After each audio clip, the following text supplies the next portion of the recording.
Selamat datang kembali di channel Cerita Mulu. Pada video kali ini, kita akan melanjutkan kisah Laila dan Majnun. Api telah menyala dalam hati Qais dan Laila, dan api itu saling menerangi satu sama lain. Apakah yang mereka lakukan untuk memadamkan nyala api itu? Untuk mengetahui kisah selanjutnya, nonton video ini sampai selesai ya. Karena menyadari perlunya pendidikan bagi sang anak, Said memperkerjakan seorang terpelajar yang sangat terkenal sebagai guru. Pria ini menjadi kepercayaan banyak orang untuk mengajar keturunan seluruh bangsawan Arab, agar mereka mendapatkan kebijaksanaan serta keahlian yang dibutuhkan untuk hidup di daerah gurun. Meskipun anak-anak ini takut pada guru mereka, namun mereka menyadari bahwa inilah saatnya mereka meletakkan seluruh mainan dan mulai membaca buku-buku pelajaran mereka dengan sungguh-sungguh. Qais adalah anak yang rajin dan antusias menerima pelajaran. Ia tak membutuhkan waktu lama untuk dapat mengalahkan teman-temannya dalam setiap mata pelajaran, dan membuktikan bahwa ia adalah siswa terbaik yang pernah diajar oleh gurunya.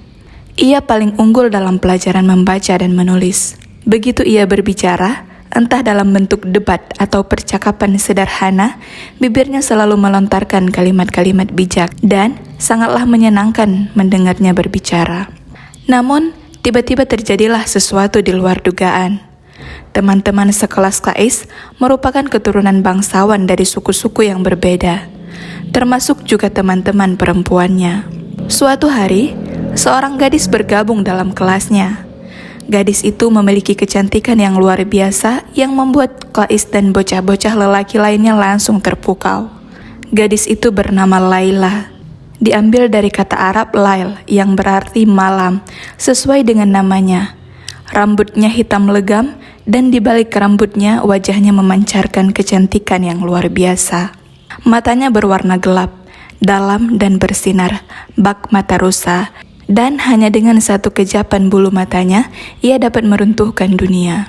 Bibir mungilnya hanya terbuka untuk mengucapkan kata-kata manis, dan ketika yang lainnya membalas perkataannya, entah dengan kata-kata maupun senyuman, ia akan terlihat malu-malu. Kedua pipinya akan merona merah, seolah-olah mawar merah bermekaran pada pipinya yang berwarna putih susu. Bahkan, hati yang sedingin es pun akan meleleh tatkala memandang keindahan gadis ini. Namun, perasaan Qais muda jauh lebih dalam dibandingkan dengan teman-temannya. Ia telah tenggelam dalam lautan cinta, bahkan sebelum ia mengenal arti cinta yang sesungguhnya. Ia telah memberikan hatinya kepada sang gadis, bahkan sebelum ia menyadari apa yang sebenarnya ia berikan. Namun, Qais tidak sendirian, karena Laila pun merasakan hal yang sama. Api telah menyala dalam kedua hati mereka, dan api itu saling menerangi satu sama lain. Lalu, apakah yang mereka lakukan untuk memadamkan nyala api itu? Tidak, mereka tidak memadamkan nyala api tersebut. Mereka hanyalah anak-anak, dan anak-anak hanya dapat menerima apa yang mendatangi mereka tanpa banyak bertanya. Cinta ibarat sang pembawa anggur yang menuangkan minuman di gelas-gelas hingga meluap. Dan anak-anak itu meminum apapun yang dituangkan untuk mereka. Dan tentu saja hal itu membuat mereka mabuk kepayang, karena mereka tak menyadari betapa kuatnya minuman itu sebenarnya. Rasa mabuk yang pertama kali dialami selalu menjadi yang terhebat. Jatuh yang mereka rasakan untuk pertama kali selalu menjadi pengalaman yang terberat. Dan patah hati yang dirasakan untuk pertama kali selalu menjadi yang paling menyakitkan. Dan begitulah, mereka melangkah jauh dengan perasaan itu hingga terlambat untuk kembali lagi. Dipesonakan oleh sebuah kekuatan yang asal-usulnya tak mereka ketahui, dan kekuatan itu terlalu hebat untuk dapat mereka lawan. Mereka telah meminum habis gelas berisikan minuman cinta siang dan malam. Dan semakin banyak yang mereka minum, semakin kuat ketertarikan mereka satu sama lainnya. Mata mereka menjadi buta, dan telinga mereka menjadi tuli di sekolah dan di dunia yang berada di luar kelas mereka. Qais dan Laila telah kehilangan diri mereka, dan akhirnya saling menemukan. Orang bilang cinta pertama adalah yang terhebat, dan bahwa kenangan pertama itu tak akan pernah hilang. Bagi Qais dan Laila, hal ini benar adanya, Begitu besarnya kebahagiaan yang mereka rasakan, hingga mereka tak berani mempertanyakannya, karena mereka takut perasaan itu akan hilang secepat datangnya. Bagi Qais, Laila bak matahari yang merambat naik di langit hatinya dengan keindahan dan sinar yang tak ada bandingannya. Hari demi hari, cahaya yang dipancarkan Laila semakin terang, menerangi tak hanya dunia Qais, namun juga dunia mereka-mereka yang beruntung dapat berjumpa dengannya. Bocah laki-laki lainnya pun terpukau dan terpesona oleh sinar Laila yang membutakan. Selama pelajaran berlangsung, mereka semua memandangnya dengan mulut terbuka, hingga sang guru muncul dengan sebuah tongkat kayu dan memukul mereka untuk membuat perhatian mereka kembali kepada pelajaran. Saat pelajaran usai, mereka berkeliaran di lorong-lorong dan jalanan kecil di antara kedai-kedai pasar, berharap dapat melihat sang gadis berlusung pipit itu. Dan jika mereka berhasil melihatnya, mereka merasa bak buah delima yang penuh dengan sari buah, dan seolah akan meledak dengan sejuta hasrat. Begitulah daya tarik yang dipancarkan oleh gadis itu. Qais tahu betul bahwa bocah-bocah lelaki lainnya pun tertarik pada Laila. Namun, ia juga tahu bahwa mereka tak mendambakan Laila sebesar dirinya. Jadi, ia tak memedulikan aksi-aksi jenaka teman-temannya. Namun pada saat yang bersamaan, ia juga merasa gelisah akan takdirnya. Ia menyadari bahwa dengan kecantikan Laila yang luar biasa, akan selalu datang godaan. Ia tahu bahwa akan ada seseorang atau sesuatu yang muncul di antara mereka berdua. Tiba-tiba saja, situasi berubah, dan apa yang semula dianggapnya sempurna, kini mulai tampak memiliki kecacatan. Secara perlahan, nyaris tak terasa, sebuah awan hitam kecil mulai muncul di hadapannya.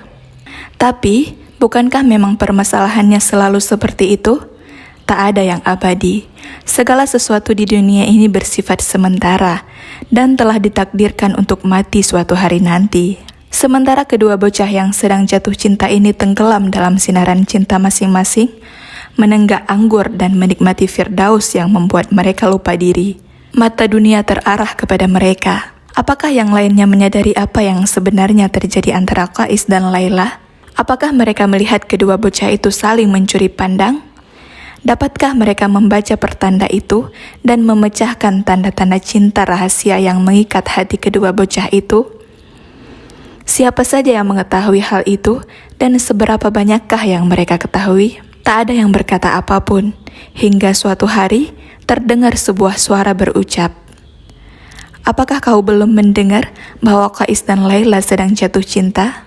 Kata orang, desas-desus dapat mengakibatkan kejatuhan sebuah kerajaan. Tak lama kemudian, desas-desus itu semakin tersebar di seluruh pelosok kota, dari tenda ke tenda, dan kedai ke kedai. Perlahan, kedua bocah yang sedang dilanda cinta itu menyadari betapa butanya mereka selama ini. Semua orang telah melihat mereka berduaan, mendengar mereka berdua saling berbicara, melihat mereka tertawa dan bersembunyi dalam kepompong cinta. Mereka berdua tak menyadari hal tersebut. Selubung itu telah terbuka, dinding itu telah runtuh, dan kini telah tiba saatnya untuk beraksi. Demi menyelamatkan diri dan juga cinta mereka, kedua bocah itu berusaha untuk meredakan tatapan mata mereka yang tajam ke arah satu sama lain dan menutupi bibir-bibir mereka yang haus akan ungkapan cinta. Namun, hasrat dan kewaspadaan kadangkala saling bercampur aduk, dan mereka tak sanggup menutupinya di hadapan publik. Kewaspadaan bukanlah sebuah rantai bagi hati yang telah terikat oleh kecantikan kekasihnya. Apa yang harus dilakukan Qais? Jiwanya adalah cermin bagi sinar yang dipancarkan oleh Laila. Bagaimana caranya ia dapat menyimpan sinar itu untuk dirinya sendiri? Laila menyinarinya bagai matahari yang bersinar terik di siang hari. Bagaimana mungkin sinar yang seterang itu dapat disembunyikan? Bagaimana mungkin ia bisa memalingkan diri dari sesuatu yang paling berarti dalam hidupnya, bahkan dalam waktu sedetik saja? Hati Qais bertentangan dengan logika. Dan seberapapun beratnya ia berusaha menyembunyikan cintanya untuk Laila, ia tetap mengalami kegagalan. Bersama Laila, ia merasa serbuan panah cacian yang diluncurkan oleh 1000 busur. Namun tanpa Laila, kesedihan menusuk-nusuk jantungnya bagai pisau tajam. Qais tak menemukan jalan keluar dari kesulitan ini, dan ia semakin larut dalam kebingungan. Selain telah kehilangan hatinya, kini ia juga kehilangan akal sehatnya. Yang dapat dilakukannya hanyalah berjalan, berputar-putar dalam keadaan tak sadar, mengungkapkan kekagumannya atas kecantikan serta kebaikan Laila kepada siapa saja yang ia temui. Semakin banyak orang yang berjumpa dan mendengar ucapannya, semakin menggila dan aneh pula kelakuannya. Dan kemanapun ia melangkah, banyak orang yang menatapnya dan menunjukkan jari ke arahnya, tertawa-tawa, mencemoohnya dan berkata, "Ini dia si orang gila, si Majnun." Bagi suku Laila, situasi ini tak dapat ditolerir, karena tidak saja menyangkut nama baik Laila, namun juga nama baik suku menjadi taruhannya. Apakah benar jika integritas mereka dipertanyakan dan nama baik mereka dinodai oleh si bocah gila dari Banu Amir ini? Apakah benar reputasi Laila ternoda? Mereka harus segera bertindak. Hal pertama yang mereka lakukan adalah melarang Laila untuk keluar dari tendanya. Seorang penjaga bertugas untuk menjaga bagian depan tenda dan diperintahkan agar menangkap Qais jika ia mencoba untuk mendekati Laila. Begitulah yang terjadi. Mereka menyembunyikan sang rembulan dari gonggongan anjing pemburu. Tak ada yang dapat dilakukan atau diucapkan oleh Laila untuk mencegahnya. Ia harus menyembunyikan kesedihannya. Kesedihan yang mengancam akan merobek hatinya menjadi dua. Hanya saat sendirian sajalah ia melepaskan topengnya dan membiarkan air mata kesepian jatuh menetes di pipinya. Bagaimanakah kisah selanjutnya? Simak di video selanjutnya ya. Terima kasih sudah menonton dan sampai jumpa kembali di video selanjutnya.